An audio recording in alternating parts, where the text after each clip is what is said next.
Hello everyone. Now you can look at question number 6. Okay, तो 6 1 is for a picnic party. देखिए word problem को थोड़ा सा ध्यान से समझेंगे, टफ नहीं होती है, हमें बस इसकी लैंग्वेज को समझना होता है और ये बहुत इजी होती है, बस लैंग्वेज को थोड़ा सा ध्यान से समझेंगे। क्या है? For a picnic party a fund of ₹25,600 was raised. Means picnic party के लिए एक फंड इकट्ठा किया गया, वॉज रेज्ड मतलब फंड इकट्ठा किया गया, कितना? 25,600। तो टोटल अमाउंट मैंने लिख लिया शॉर्ट में, कितना? 25,600। ठीक है, आगे each boy paid the same amount as the number of boys. बस इस सेंटेंस को बहुत ध्यान से समझिए, लिखा है each boy paid the same amount as the number of boys. क्या मतलब हुआ? हर एक बॉय ने उतना ही अमाउंट दिया जितने की बॉयज थे। क्या मतलब? अगर एक बॉय है, सपोज उस पार्टी में एक बॉय था, तो उस एक बॉय ने कितने रुपए दिए होंगे? 1 रुपया दिया होगा। अगर 2 बॉयज होंगे सपोज, तो दोनों बॉयज ने कितने कितने रुपए दिए होंगे? 2-2 रुपए, 2-2 रुपए।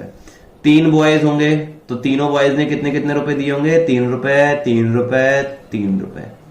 अगर 5 बॉयज होंगे तो पांचों बॉयज ने कितने दिए होंगे? 5-5 रुपए, 5 रुपए, 5 रुपए, 5 रुपीज, 5 रुपीज और 5 रुपीज। सबने कितने कितने रुपए दिए? 5-5 रुपीज दिए। 1 2 3 4 5, मतलब जितने बॉयज है उतना ही अमाउंट पर स्टूडेंट ने दिया। अगर 10 बच्चे होंगे तो सब 10 बच्चों ने कितने कितने रुपए होंगे? 10 रुपए दिए होंगे। 15 बच्चे होंगे तो 15 सबने कितने कितने रुपीज होंगे? 15 रुपीज दिए होंगे, है ना। 20 स्टूडेंट है तो कितने कितने दिए होंगे? 20 दिए होंगे। ठीक है, इतना सी समझ में आया। अब इससे टोटल अमाउंट कितना कलेक्ट हुआ होगा? सपोज अगर 2 बच्चे हैं, 2 बॉयज हैं, तो उसके अकॉर्डिंग कितने रुपए दिए होंगे? दोनों ने 2-2 रुपए दिए होंगे, है ना। तो टोटल कितने रुपए इकट्ठे हुए होंगे? 2 बॉयज में 4 रुपए। यानी कि मैंने क्या किया? टोटल अमाउंट कैसे मैंने 4 निकाला? फिर से और समझो।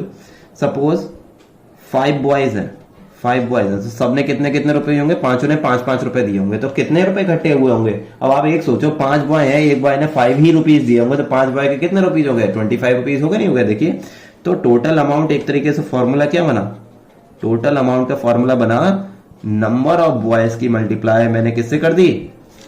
अमाउंट ऑफ ईच बॉय, है ना। अगर 5 बॉय है और एक बॉय का अमाउंट भी 5 ही है, तो अमाउंट मेरा कितना हो गया? 25। फिर से समझिए, अगर 6 बॉय होंगे तो कितना अमाउंट इकट्ठा होगा पर बॉय? 6 रुपीज सबने दिए होंगे। तो 6 रुपीज के हिसाब से 6 बॉय के कितने रुपए होगा? 36। तो आपके 36 कैसे आंसर आएगा? 6 की 6 से मल्टीप्लाई। 6 क्या था? नंबर ऑफ बॉयज, और 6 क्या था? Amount of each boy. तो यही मैंने लिखा हुआ है। टोटल अमाउंट का मैंने फार्मूला लिखा, पहले तो बात देखा, इसे अभी बाद में देखते हैं। यहां पे देखते हैं according to question total amount. Total amount क्या है? Number of boys multiply by amount paid by each boy. ये चीज समझ में आ गई। टोटल अमाउंट कैसे आया? Number of boys multiply by amount paid by each boy. अब एक चीज ये ध्यान से देखिए, नंबर ऑफ बॉयज और amount paid by each boy क्या अलग अलग है? नहीं, क्वेश्चन में पहले ही कह दिया जितने स्टूडेंट्स हैं या जितने बॉयज हैं उतना ही अमाउंट दिया है। तो सबसे पहले मैंने क्या मान लिया? ये दे रखा है क्वेश्चन में, number of boys equal to amount paid by each boy या ईच स्टूडेंट, है ना। ये हमारे क्वेश्चन में गिवन है। अगर मैं किसी को एक को एक्स मान लू, मैंने बॉयज को एक्स मान लिया, तो अमाउंट भी कितना होगा पर स्टूडेंट? एक्स ही रुपए होगा। ये चीज क्लियर है। मैंने कहा अगर 2 बच्चे हैं तो अमाउंट भी पर स्टूडेंट कितना होगा? 2 स्टूडेंट है तो पर स्टूडेंट अमाउंट कितना होगा? 2 रुपीज ही होगा। तो यहाँ पे ना, सपोज मैंने नंबर ऑफ बॉयज एक्स मान लिया, तो amount paid by each boy भी कितना होगा? एक्स रुपीज ही होगा। तो एक तरीके से टोटल अमाउंट को मैं क्या लिख सकता हूँ? X into x. आया समझ में? देखिए, नंबर ऑफ बॉयज कितने माने? एक्स। ये एक्स कैसे आया? क्योंकि ये मैंने लेट करा, ये मैंने लेट किया है, मान लिया। Amount paid by each boy, ये भी कितना होगा? ये भी एक्स होगा। क्यों? क्योंकि नंबर ऑफ बॉयज और amount paid by each boy तो इक्वल है, ये पहले क्वेश्चन में दे रखा है। तो एक्स इंटू एक्स किसके इक्वल हुआ? टोटल अमाउंट के इक्वल हुआ। तो x इंटू एक्स को अगर मैं साइड लिखूं तो x इंटू एक्स को मतलब होता है एक्स स्क्वायर, और टोटल अमाउंट क्वेश्चन में गिवन था क्या? 25,600। अब ये मैंने पहले कल बताया था आपको कि इधर का स्क्वायर इधर जाके क्या बना देता है? स्क्वायर रूट बना देता है, यानी 25,600 का स्क्वायर रूट। देखिए मैंने यहाँ स्क्वायर रूट निकाला है। ये 2 से कैंसिल किया तो कितनी बार आया? 1 2 3 4 5 6 7 8 9 10 के 12 टाइम्स 2 से कट हुआ, तब जाकर 1 आया। 12 टाइम 2 का मतलब 6 पेयर्स बन जाएंगे 2 के, यानी 2 इंटू 2 इंटू 2 इंटू 2 इंटू 2 नहीं, 10 टाइम्स तो 2 है, 2 टाइम्स 5 से कट करना पड़ा। तो यानी कि 2 के कितने पेयर बनेंगे? 1 2 3 4 5, 5 पेयर तो 2 के बनेंगे, और एक पेयर किसका बन जाएगा? 5 का बन जाएगा। तो 5 पेयर 2 के मतलब 1 2 3 4 5, 5 बार 2 आ गया और एक 5 आ गया। अब सॉल्व करते हैं। देखिए 5 2 10, 10 2 20, 22 40, 42 80, 82 160, यानी कि x की वैल्यू कितनी आई? एक्स का वैल्यू आई 160 और एक्स था क्या, amount of paid by each boy, चाहे amount paid by each boy कहूं या नंबर ऑफ बॉयज कहूं, दोनों ही कितना है 160। अगर पूछा जाता है कि नंबर ऑफ बॉयज कितने हैं टोटल, तो आप कहते हैं 160 और amount paid by each boy कितना है, तब भी आंसर कितना होता है 160, क्योंकि दोनों इक्वल है। बट क्वेश्चन में हमसे पूछा था find the contribution of each boy, कितना हर एक बच्चे ने कितना कंट्रीब्यूट किया, हर एक बच्चे ने कितना कंट्रीब्यूट किया 160 rupees. Okay, so next question भी कुछ इसी तरीके का, थोड़ा सा चेंज है। देखिए, one number is 25 times the other number. देखिए, अकॉर्डिंग टू क्वेश्चन, यहां लिखा है ATQ, उसका मतलब होता है according to question. One number is का मतलब इक्वल 25 टाइम्स, 25 मतलब 25 टाइम्स में 25 इंटू कितना, अदर नंबर के। एक नंबर जो है, अब जैसे मैं कहूं एक नंबर दूसरे नंबर का डबल है, तो one number is equal to 2 multiply the other number. तो ऐसे ही एक नंबर दूसरे का 25 टाइम्स है, तो one number is 25 times of other number. ये चीज समझ में आई, ये कहां से है, क्वेश्चन से। ठीक है, अब मैंने अदर नंबर को x मान लिया है ना, वन नंबर को नहीं, इस वाले नंबर को x मान लिया सपोज, तो वन नंबर कितना हो जाएगा 25 इंटू, और अदर नंबर की जगह क्या लिख सकता हूं x, यानी 25 इंटू एक्स, है ना। सपोज अदर नंबर भी x, तो वन नंबर कितना हो जाएगा 25 इंटू एक्स। है समझे, मैंने इस नंबर को x मान लिया, तो अदर वन नंबर होगा 25 इंटू एक्स। आगे क्वेश्चन में मेंशन है the product of the numbers, दोनों नंबर्स का प्रोडक्ट, दोनों नंबर्स का प्रोडक्ट मतलब वन नंबर और अदर नंबर दोनों का प्रोडक्ट, प्रोडक्ट मतलब मल्टीप्लाई। तो वन नंबर क्या था, देखो वन नंबर आया 25x और अदर नंबर में कितना माना था x, यानी 25x इंटू एक्स। ये पहला नंबर है, ये अदर नंबर है, दोनों का मल्टीप्लीकेशन है 25x into x equal to कितना है 900। अब देखिए 25 तो एज इट इज, और x इंटू एक्स कितना होता है, एक्स स्क्वायर होता है ना, x इंटू एक्स कितना होता है, एक्स स्क्वायर होता है, इक्वल टू 900। देखो x square as it is रखा, और 25 अभी इसके एक्स स्क्वायर के मल्टी, कोई साइन नहीं है आगे, बीच में कोई साइन नहीं है, तो क्या है मल्टीप्लाई, तो यहाँ इधर आके किसमें चला जाएगा, डिवाइड में। तो x square equal to 900 upon 25। जब 900 को 25 से कट करेंगे तो कितना आएगा 36। आप कट करके देख लीजिएगा, 5 से 2 बार कट करिएगा 36। फिर इधर का स्क्वायर इधर आके क्या बन जाता है, स्क्वायर रूट बन जाता है, तो एक्स की वैल्यू कितनी आ गई 6। तो क्लियरली हमें पता चल रहा है कि x की वैल्यू 6, तो वन नंबर हमारा कितना आ गया 25 इंटू एक्स, 25x था तो 25 x की क्या लगा देंगे 6, यानी 25 इंटू 6 दैट इज 150। और अदर नंबर हमारा कितना था, x माना था, तो अदर नंबर हमारा 6 ही हुआ, तो वन नंबर हमारा 150 और अदर नंबर हो गया। तो क्वेश्चन में पूछा क्या था, फाइंड द नंबर, हमने नंबर निकाले थे, दोनों नंबर हमारे कौन कौन सा 6 और 150, ये हमारा आंसर हो गया। Now look at question number 8, find the least number, समझिएगा ध्यान से, by which 1500 is to be multiply. देखिए ऐसा नंबर बताइए छोटे से छोटा, फाइंड द लीस्ट नंबर मतलब सबसे छोटा नंबर बताइए, by which 1500 is to be multiply, means जो हम 1500 में मल्टीप्लाई कर दें और आंसर हमारा क्या बन जाए, परफेक्ट स्क्वायर बन जाए। फिर से समझिए, 1500 में मैं क्या छोटे से छोटा नंबर मल्टीप्लाई कर दूं कि ये परफेक्ट स्क्वायर बन जाए। इससे आपको क्या समझ में आया कि 1500 परफेक्ट स्क्वायर नंबर नहीं होगा, है ना। उसने कहा है कि क्या मल्टीप्लाई कर दें कि ये बन जाए, जब बन जाएगा सेंस आ रहा है, तो क्या मतलब है ये परफेक्ट स्क्वायर नहीं होगा, तभी तो कह रहा है कि ये बन जाए, है ना। तो ये 1500 को परफेक्ट स्क्वायर बनाना है नहीं, तो पहले तो कुछ नहीं देखा, परफेक्ट स्क्वायर का नंबर हम कैसे चेक करते हैं है या नहीं है, कैसे, प्राइम फैक्टराइजेशन मेथड से। सबसे पहले कुछ नहीं करा, 1500 का 5 प्राइम फैक्टर किए, 2 से कट 750, 2 से कट 375, 3 से कट 125, 5 से कट 125, 5 से कट 25, 5 से कट। अब देखिए पेयर बनाना स्टार्ट किए, देखिए 2 का एक पेयर बन गया और नीचे 5 का एक पेयर बन गया, एक सिंगल में 3 बचा और एक सिंगल में 5 बचा। अब ध्यान से देखिए, ये अगर किसी तरीके से इस 3 के पास एक 3 और आ जाता, सपोज एक 3 और होता है इसके पास, सपोज, है ना, ये 3 और आ जाता कैसे भी करके, तो इन दोनों का एक पेयर बन जाता, और इस 5 के पास एक 5 और आ जाता, तो एक दोनों का पेयर बन जाता, है ना। तो एक तरीके से इस 1500 में क्या, किन दो नंबर्स की कमी है, एक 3 की कमी है एक बार, और एक 5 की कमी है, यानी कि एक बार 3 और आ जाता है, एक बार 5 और आ जाता है, या हम कह सकते हैं टोटल 3 इंटू 5 डायरेक्ट, क्या 5 3 जा 15, यानी कि इस 1500 में मैं किससे मल्टीप्लाई कर दूं, 1500 में किससे मल्टीप्लाई कर दूं, 15 से मल्टीप्लाई कर दूं, है ना। तो क्या हो जाएगा, ये परफेक्ट स्क्वायर बन जाएगा। फिर से चेक करते हैं, देखिए 2 से कट 750, 2 से कट 3, 2 7 जा 14, 2 5 जा 10, 3 से कट 3 1 जा 3 2 जा 6, 3 5 जा 5, 2 जा 10, 5 5 जा 25, 5 5 जा 25 और 5 1 जा 5। ठीक है, इसमें अगर 15 से और मल्टीप्लाई कर दूं तो ये परफेक्ट स्क्वायर बन जाएगा, है ना।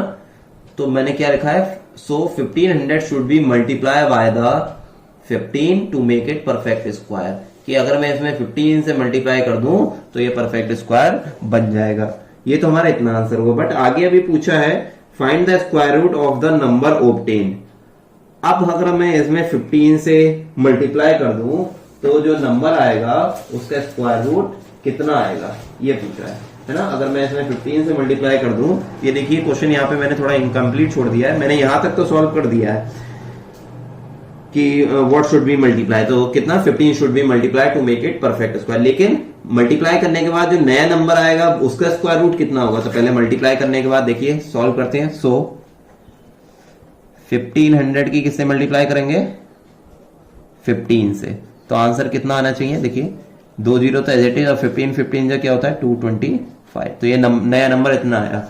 अब ये कैसा होना चाहिए, परफेक्ट स्क्वायर होना चाहिए, और उसका स्क्वायर रूट अगर निकाल के देखते हैं कितना होगा, 2 1 1 2 2 जा 2 5 जा 0 जा 2 5 जा 10 2 6 जा 12 2 2 जा 4 2 5 जा 16, ठीक है। 5 से कट 5 बन जा 5 बन जा 5 2 जा 5 5 जा 5 से कट 5 2 जा 10 5 2 जा 5 5 जा 5 से कट 5 4 जा 20 5 5 जा 5 से कट 5 9 जा 3 से कट 3 3 से कट 1। देखिए एक 2 का एक पेयर बन गया, 5 का एक पेयर बन गया, 5 का एक पेयर बन गया, 3 का ये बन गया। तो square root of new number, यानी न्यू नंबर कौन सा हो सकता है, यानी कि 22500 कितना हो जाएगा, 2 इंटू 5 इंटू 5 इंटू 3, 5 3 जा 15, देखिए 5 2 जा 10 10 5 जा 50 और 50 3 जा 150, देखिए 5 2 जा 10 और 10 की 5 से 10 5 जा 50 और 50 3 जा 150, यानी कि square root of new number कितना आ जाएगा 150। तो ये जाके पूरा कंप्लीट सोल्यूशन हुआ, इतना पार्ट यहाँ पे और उसके बाद यहाँ पे। फिर से समझिए एक बार, उसने कहा है 1500 में मैं क्या मल्टीप्लाई कर दूं कि परफेक्ट स्क्वायर बन जाए। तो पहले तो भाई देखा मैंने तुरंत प्राइम फैक्टराइजेशन मेथड लगाया, सॉल्व किया, तो एक 3 बचा एक 5 बचा, यानी कि एक 3 और आ जाए तो ये पूरा पेयर बन जाएगा, और एक 5 और आ जाए तो पूरा पेयर बन जाएगा। यानी कि किस किस की कमी है, 3 और 5 की कमी है। 3 और 5 की कमी मतलब 15 की कमी है। तो मैं 1500 किससे मल्टीप्लाई करा दूं कि परफेक्ट स्क्वायर बन जाए, 15 से। तो मैंने लिख दिया 1500 should be multiply by 15 to make it perfect square. लेकिन अब क्वेश्चन में कहा है कि मल्टीप्लाई करके नया नंबर निकालो और उसका फिर स्क्वायर रूट भी निकाल के दिखाओ कि what is the square root of new number. तो 1500 की मैंने 15 से मल्टीप्लाई करके दिखा दिया, ये नया नंबर आ गया एक तरीके से, और उसका स्क्वायर रूट निकाला। फिर से स्क्वायर रूट निकाला तो कितना आ गया, 2553 इंटू, यानी कि डेट इज 150। यानी कि अगर मैं इस नंबर में 15 से मल्टीप्लाई कर दूं तो नया नंबर बनेगा 22500 और उसका स्क्वायर रूट कितना आएगा 150। डेट मींस ये एक परफेक्ट स्क्वायर नंबर हो जाएगा। तो ये जाके पूरा यहाँ पे क्वेश्चन कंप्लीट हुआ। नाउ क्वेश्चन नंबर 9 है, find the smallest number that can be completely divided by 12 16 and 18। हमें ऐसा छोटे से छोटा नंबर बताना है जो 12 16 और 18 तीनों से पूरा पूरा डिवाइड हो जाए, और उस नंबर का हमें क्या निकालना है, स्क्वायर रूट भी निकालना है। आगे लिखा find the square root of that number obtain. तो पहले तो देखो छोटे से छोटा नंबर ना, लीस्ट नंबर, लीस्ट हमारा क्या होता है एलसीएम। 12 16 और 18 ऐसे छोटे से छोटे नंबर बताना है जो 12 16 18 तीनों से कट हो। कट होने का मतलब इन तीनों का एलसीएम। जैसे कि मैं 3 4 5 का एलसीएम निकालता हूं तो क्या होता है, मींस एक ऐसा नंबर निकल के आता है जो 3 से भी कट होता है, 4 से भी कट होता है और 5 से भी कट होता है। तो ऐसा नंबर बताना है जो इन तीनों से कट होता है। एलसीएम निकाला, 2 से कट ये से क्या सॉल्व किया। तो पहले तो एलसीएम, पेयर बात की बात है, पहले एलसीएम निकाला 2 इंटू 2 इंटू, देखिए अभी पेयर नहीं बनाना है, ये मैंने यहाँ पे अगर पेयर बात की, ये बात की चीज है। तो कितनी बार 2 आए, 1 2 3 4, 4 बार तो 2 आए, 1 2 3 4, 3 इंटू 3। यहाँ एलसीएम निकालना है, यहाँ भी पेयरिंग नहीं करनी है। तो यहाँ पे एलसीएम जब सॉल्व किया 3 3 9 2 18 2 36 2 72 2 144। तो 144 एक ऐसा नंबर है जो 12 से भी कट होगा, 16 से भी कट होगा और 18 से। अब 144 का हमें क्या निकालना है, स्क्वायर रूट निकालना है। 144 का हमें स्क्वायर रूट निकालना है। तो 144 का स्क्वायर रूट चाहे आप दोबारा से करके सॉल्व कर दीजिए या डायरेक्ट लिख दीजिए। 144 कितना आता है 12। मैंने यहीं पे पेयर बना लिया है, जब आप पेयर बनाओगे तो यही आएगा। देखिए तो 3 2 6, देखिए 2 एक आ गया, एक 2 आ गया, 3 3 2 6 6 2 12। ये पेयरिंग वाली बात की चीज है ना। तो यहाँ पे कितना आ गया, square root of that number is 12। And the last question is, in a garden 676 trees are arranged in such a way that the trees form the same number of column and the number of rows। देखिए फिर से ये question वही है कि garden में कुछ इस तरीके से ट्रीज हैं कि जितनी रोज है, सपोज 3 रोज हैं तो उसमें कॉलम कितने होंगे, 3 ही कॉलम होंगे। यानी कि कितने ट्रीज होंगे, यहाँ पर एक ट्री होगा, एक यहाँ पर ट्री होगा, एक यहाँ पर ट्री होगा, 9 ट्री होंगे, है ना। फिर से कहा अगर 2 रोज है, 2 कॉलम है तो रोज भी कितनी है, 2 ही होंगी। तो कहां कहां ट्री होगा, यहाँ पे, है ना। तो कितने पेड़ आ सकते हैं, 4 आ सकते हैं। जब 4 रोज कॉलम्स हैं और 4 ही रोज हैं, फिर से देखिए तो कितने ट्रीज आ सकते हैं, 1 2 3 4 5 6 7 8 9 10 11 12 13 14 15 16। तो कितने ट्रीज आ सकते हैं, 16। ये चीज समझ में आई। उन्होंने कहा जितनी ही रोज हैं उतने ही कॉलम्स हैं, और वहां पर ट्री इस तरीके से अरेंज्ड है, रो और कॉलम में अरेंज्ड है कि भाई ये ट्री की रोज है, अगर 4 रो है तो कॉलम भी कितने ट्रीज के, 4 ही कॉलम है। तो पहले तो ये समझ में आ गया कि टोटल ट्रीज का फॉर्मूला क्या हो जाएगा, नंबर ऑफ रोज की मल्टीप्लाई कितने, जैसे 4 रोज और 4 कॉलम थी तो ट्रीज कितने आए, 16। 2 रोज और 2 कॉलम थी तो ट्रीज कितने आए, 4। 3 रोज और 3 कॉलम थी तो कितने आए, 9। तो क्या है, टोटल नंबर ऑफ ट्रीज कितना हो जाएगा, number of rose multiply by number of column. तो टोटल ट्रीज मैंने यहाँ लिखा है number of column multiply by number of रोज। इतनी चीज क्लियर हो गई, ठीक है। अब टोटल ट्री दे भी रखे हैं, सबसे पहले जो क्वेश्चन में जो गिवन है वो लिखा टोटल ट्री 676। फिर कहा क्या है, number of row equal to number of column. और फिर मैंने लिखा क्या करा, नंबर ऑफ रो को चाहे एक्स मान लो, चाहे नंबर ऑफ कॉलम को एक्स मान लो। मैं नंबर ऑफ कॉलम को एक्स मान लिया, ठीक है। इतनी चीज समझ में आ गई। ये तो क्वेश्चन से लिखा, ये भी क्वेश्चन से लिखा, ये मैंने लेट किया है। फिर ये मैंने अभी आपका अपने दिमाग से लिखा कि टोटल ट्रीज का क्या फॉर्मूला होगा, भाई जितने कॉलम है उतनी रोज है, तो रो और कॉलम को मल्टीप्लाई कर दो, उतनी ट्रीज आ जाएंगे। तो टोटल ट्री की जगह क्या लिख सकता हूँ, 676, जो कि गिवन है। नंबर ऑफ कॉलम कितने हैं, एक्स, जो कि मैंने माना है। और नंबर ऑफ रो भी कितनी है, वो भी एक्स ही होंगी, क्योंकि क्वेश्चन में क्या कहा, कॉलम और रोज आपस में इक्वल है। तो 676 equal to x into x. 676 x into x होता है एक्स स्क्वायर, और इधर का स्क्वायर इधर आके स्क्वायर रूट बना देता है। अब 676 का स्क्वायर रूट निकाला है, 2 से कट 338, 2 से कट 169, 13 से कट 13, 13 से कट 13। तो 2 का एक बना और एक 13 का बना, तो 13 टू 26। तो एक्स की वैल्यू कितनी आएगी, 26। यानी कि एक्स क्या था, नंबर ऑफ रोज कह लो या नंबर ऑफ कॉलम कह लो। तो नंबर ऑफ रोज और नंबर ऑफ कॉलम दोनों कितने कितने हैं, 26। तो इस तरीके से हमें बताना था कि रो कॉलम कितने हैं, तो मैंने इसे कंप्लीट कर दिया। सो आई होप आपको इसको समझ में आ गया होगा। वर्ड प्रॉब्लम को अच्छे से रीड करना है और अच्छे से उसको समझना है। Okay, so thank you so much and keep revising.